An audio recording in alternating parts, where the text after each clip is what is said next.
But what think ye?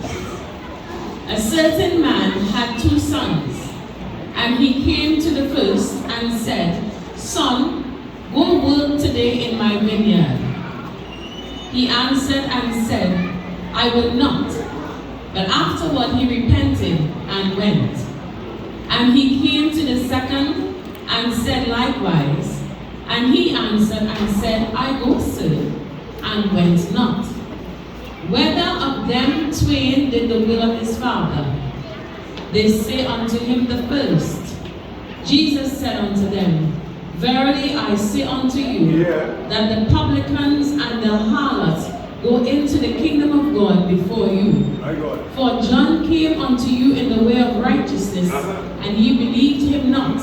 But the publicans and the harlots believed him, and he, when he had seen it, repented not afterward, that ye might believe him. Here ended the reading. Glory be to the Father, to the Son, and to the Holy Spirit, as it was in the beginning, is now, and forever shall be, world without end. Amen.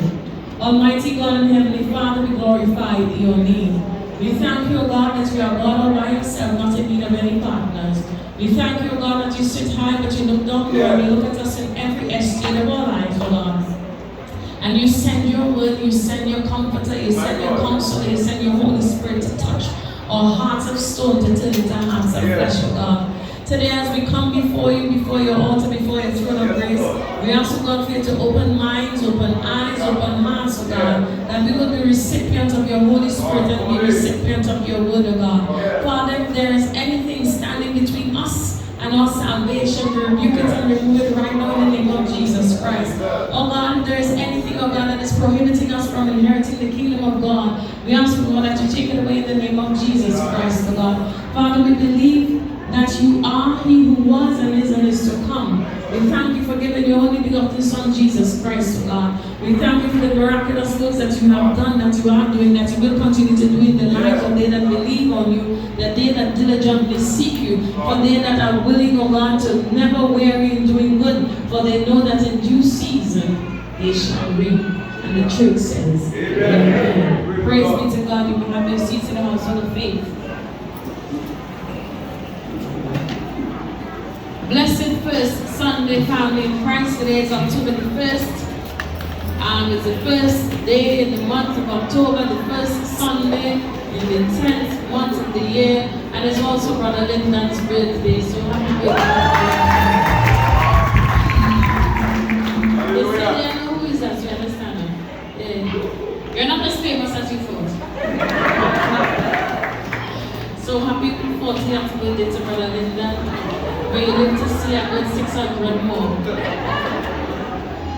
Family in Christ, this morning we're dealing with the parable of the 2 sons. Now just before this parable that Jesus gives to the elders, the scribes and the Pharisees, they were trying to catch Jesus faulting. Right, so if you read from verse 23 above coming down, 22 to 27, they went to Jesus to try to trick him, because you know the whole practice was trying to get Jesus to stumble. I know what they was trying to do, it's failure. So they went to Jesus and they said, John the Baptizer, John the Baptist. They wanted to trick Jesus into asking him where he get his authority to be teaching and preaching and doing all these miracles. So Jesus said, so what about John? How is he a minister? Is he heavenly ordained, or is he recognized by men? And they told me to listen, but they say if he get authority from heaven, he'll catch you on the slips. And if we say we get it from men, then we'll fall. All many people who follow John all the time. So they chose to take the middle road. They plead the fifth. They say we cannot say. You say, well, if they can't answer about John, then they can't ask about me neither. Because Jesus was that sharp. So right after they questioning Jesus' authority by paralleling it with John's, Jesus throws this parable at them.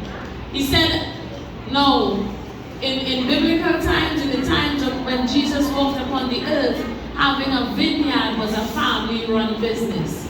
So if my father had a vineyard, it was automatic that it belonged to the family. So he throws at them the parable of the had 2 sons. Now the word says that there was a certain man who had 2 sons and he ran a vineyard. And he said to the first son, I want you to work in my vineyard today. The first son was a little slothful, disrespectful, disobedient. He said, nah, I'm going there. But then after, he sat down and he repented and he went and did the work. And the second son, who was the real problem here, he said the right thing in his father's ear. He said, yes, sir. Most politely, with all the false decorum that he could find, he said, yes, sir, I will go, but went nowhere. Come on. And the question was asked of those who were trying to trick Jesus, of the scribes and Pharisees and the priests and the elders, which one of them did the Father's will? And they said, well, the first one. Because although he said no outright, he went and he did it. The second one was deceitful. He said, yes, I will do it, but he never went anywhere. And Jesus said unto them, this parable is just like those who hear the word of God, but don't do it. Come on. He said unto them, truly, the tax collectors, the publicans, and the harlots, the prostitutes, they go into the kingdom of God before they know. Because you, the religious, are representative of the second son. With your mouth, you say yes to God, but you don't do what God says. He said unto them, truly, John preached, repent ye therefore, because the kingdom of God is at hand. Repent, turn from your wicked ways. And they said, yes, I'm going to repent. Yes, I'm going to do what God says, but didn't do it. But the publicans, those who are on the outside, living in sin and doing the ungodly things, heard the word of God and turned from the wicked ways and sought his face. So the parable says, and it ties into the book of Isaiah, when Jesus said, these people, they draw near unto me, and they honor me with their lips, but their heart is far from me. And this scripture this morning is for all of us. This is Communion Sunday, where we once again do the ceremonial taking of the body and blood of Jesus Christ. But the thing is, are we just doing it because they say to do it? Is it just a rite of passage? Is it just a Christian ritual? Or are we drawing to God with our hearts and not with our mouths? Right. Are we like the first son? You know, sometimes we little rebellious. We say, I ain't doing it, I ain't going there. But God pricks the heart, and we repent and we say yes to Jesus. Right. And we repent and we turn around and we say, God, all the things that I said about you, I repent of it. All the things that I did, I repent of it. All the places that I went, I'm sorry, God. Or are we like those stiff-necked ones who have the neck up in the air saying, yes, I'm a high and mighty, doing right Christian. I give my tithes, I give my offerings, I go to church religiously, I read my Bible, I'm praying, I'm praising, I'm singing psalms, I give it all of this. But the heart of God is not there. Right. And God says to all of us, it's not a form of godliness. It's not a fashion of religiousness that he seeks. But he wants you to be so convicted that when you look and you do the wrong thing, you want to repent and turn back to God. We must find ourselves not like the first son being outright disrespectful, not like the second son being totally deceitful, but being true and answering God's call at all times.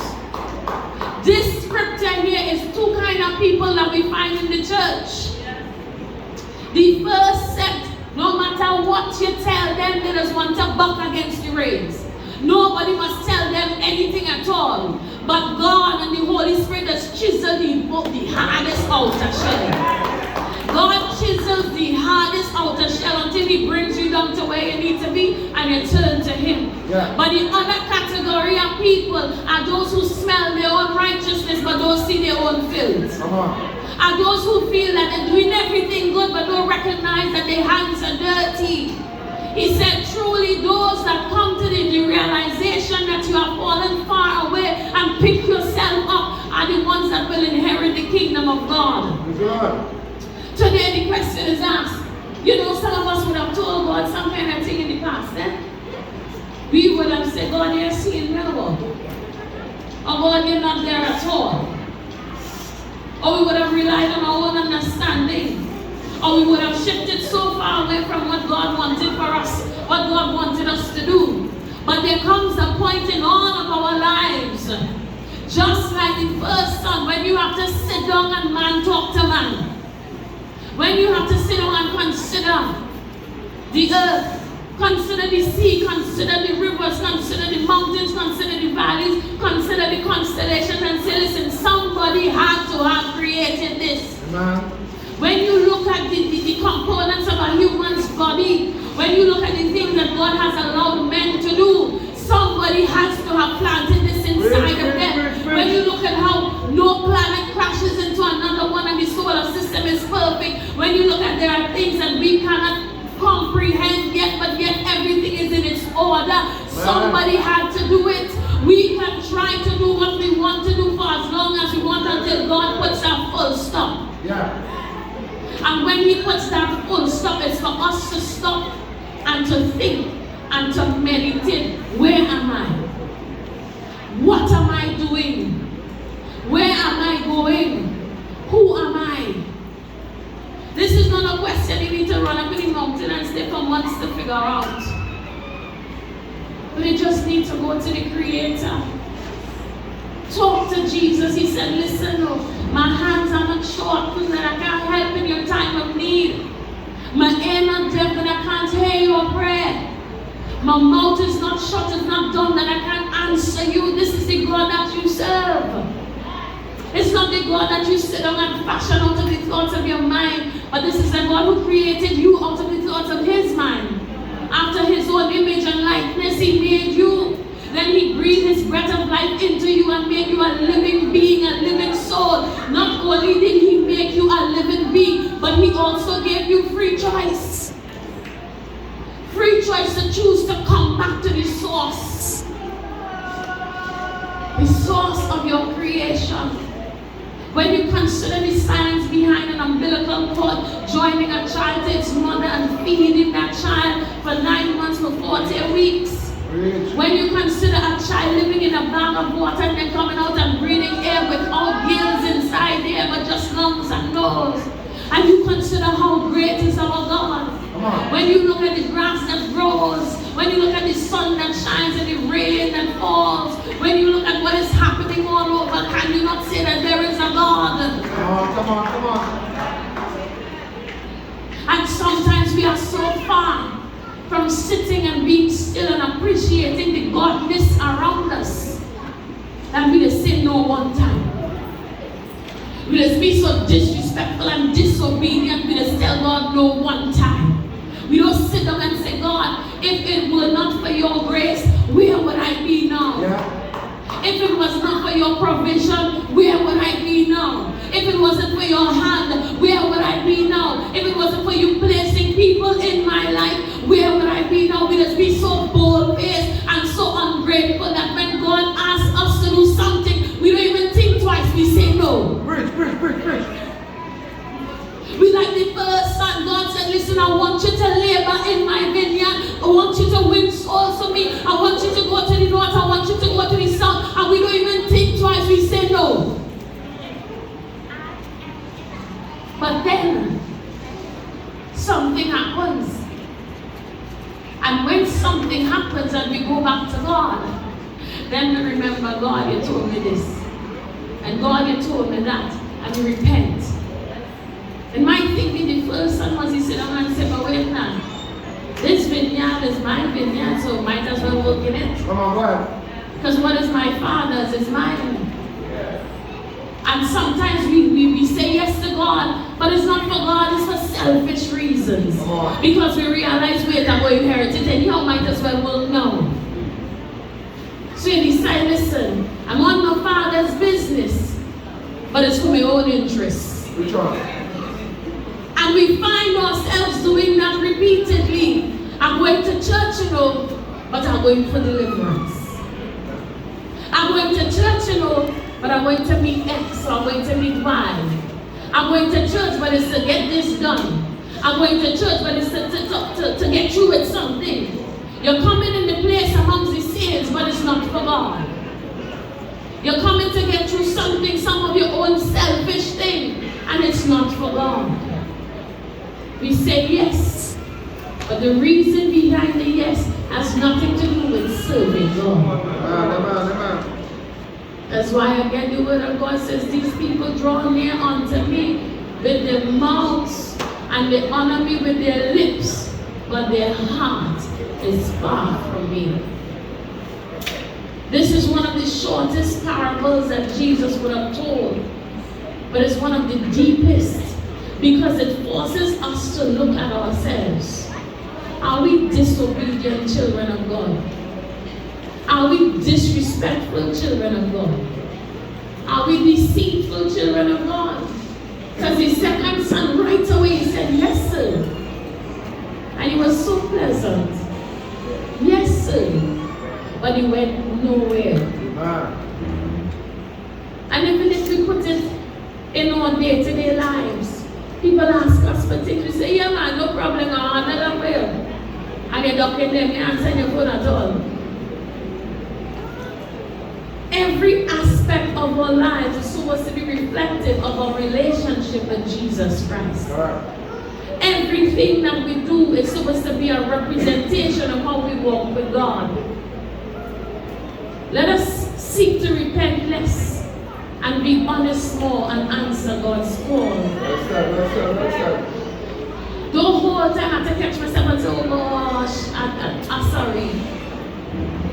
Let us find ourselves in a place where when we say yes to Jesus, we mean yes. There is a song that we sing here that says, no, no. 10,000 times no. Jesus will never say no.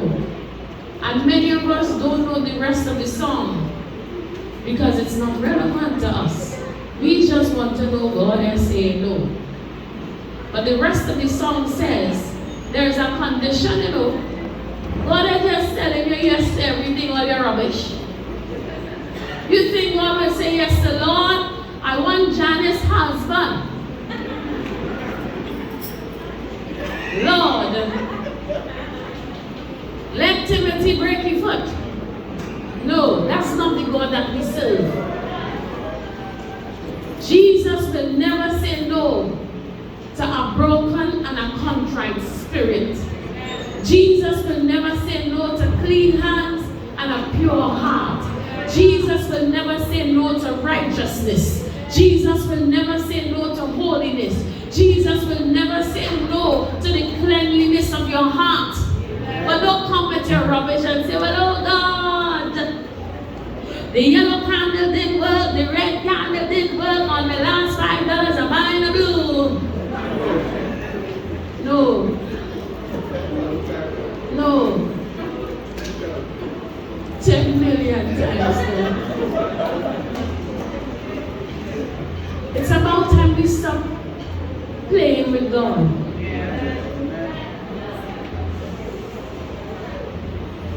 It's about time we stop gambling with our commitment to God. Every day draws us closer to the end of our lives. It's the one thing that we're certain about. When you're born, you die. Unless Jesus picked you up like your name is Enoch or something. Or Elijah. And you go up in the chariot of fire. And hopefully you don't go up in your car and say, you go down. But we need to recognize, family in Christ, that time is not ours. All we have is now. All we have is this moment. And unfortunately, many of us squander it. We just do what we want. Now the bishop would have started on a very important note this morning about praying for people and things that are set in their ways. It almost, for us, comes to the point of an obsession. Because we want that, we want that, we want that. But we are willing to give up that, to let go of that, to let God take charge of that. Many of us would have entered into the New Birth Church of God for different reasons, varying reasons. Some of us come from Aquanis. Welcome. Some of us came because of others. Some of us came under instructions from our parents. Some of us came because a friend brought us. Some of us came because we brought somebody that we thought was in need of deliverance and we want to have like a market crab than them. Some of us came because our steps were ordered by God into this place. Now, regardless of the reason why you entered, or not the reason why, but the means by which you entered into here, it is not the end of your story. Because God has brought you in a place for you to hear His word, you now have a mandate to follow through with what He has poured out into you. Every single word that God has allowed you to hear is for you. Now you may think the word speaking to your brother, speaking to your sister, sister-in-law, brother-in-law, mother, uncle, aunt, nephew, niece, but it is for you. And if you are truly honest with yourself, talk to self and say, what are the areas of my life that this is dealing with today? Many of us like the song and dance and the fireworks. But at the end of the day, when the music is cut off and the people are gone and you are left with the voice of God that echoes in your head, self has to talk to self. Some of us would have sat there and then the bishop said, come. Would have laid his hands upon us. And things that we would have said to nobody, we would have seen the manifestation and the deliverance and we would have received in the name of Jesus Christ. Some of us would have sat there and nobody didn't even have to touch us. No physical hands, but the Holy Spirit ministered to our souls. Sometimes people come to church and say nothing happened. Nothing happened to you or for you. But for many other people, the Holy Spirit moves in their lives. And when we stop looking with our carnal eyes, we would see how the floodgates of heaven is always open and pouring out in this place. But family in Christ, I am imploring, I am begging you to say yes willingly and willfully to God. Amen. There are some situations that we would have come out of and we didn't think we would have seen the other side of. But Jesus brought us across. Some of us it was life and death situations. Some of us it was situations where nobody had killing us, but we were killing ourselves. Some of us were buried under the weight of stress, worry, and we heard the voice of Jesus say, come unto me and rest.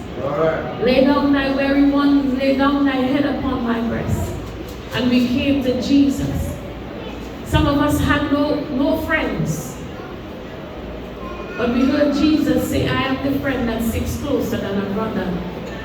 Some of us had all the money and was broken. Some of us had no money and were rich and continue to be rich in the Lord.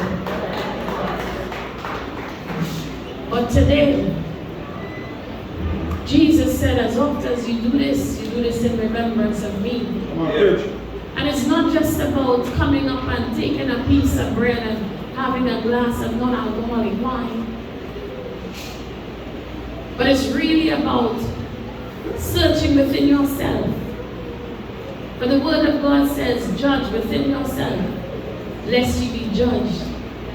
But when you are judged, you are chastened of the word of God. See, the word of God is what will be used to say, listen, son John, all is not well. Your hands are unclean. Your mind is unclean. Your thoughts are impure. I called and you didn't answer. I knocked and you didn't open. I sent the needy in your path and you turned your eyes away. I sent the naked and you chose to throw away your clothes. I sent the hungry and you didn't feed them. But here you are, taking upon you condemnation. For he who eats this bread and drinks this cup unworthily is guilty of the body and blood of Jesus Christ, is guilty of his crucifixion, is guilty of his death and burial, and not worthy of his resurrection. So today, let us be like none of the two sons, because none of them are good. None. This is an example of what not to do. The first one did the will of the Father, yes. It was like pulling teeth. After he said no, he beat up himself, said, all right, I'm going. The second one outright said yes, but didn't know at all. And we sing here, when Jesus calls me, I will answer. We say, Lord, I will. I will follow you. We say, my soul says yes. We say, where he leads me, I will follow. When he calls me, I will answer. We sing all these songs, but we don't do the action. Our video and our audio not matching. You know, just singing like a bad long time Chinese. My kung fu is better than your kung fu. It's not matching because we're saying Jesus, but we're not doing Jesus. We're saying, yes, I will go, but we ain't going at all.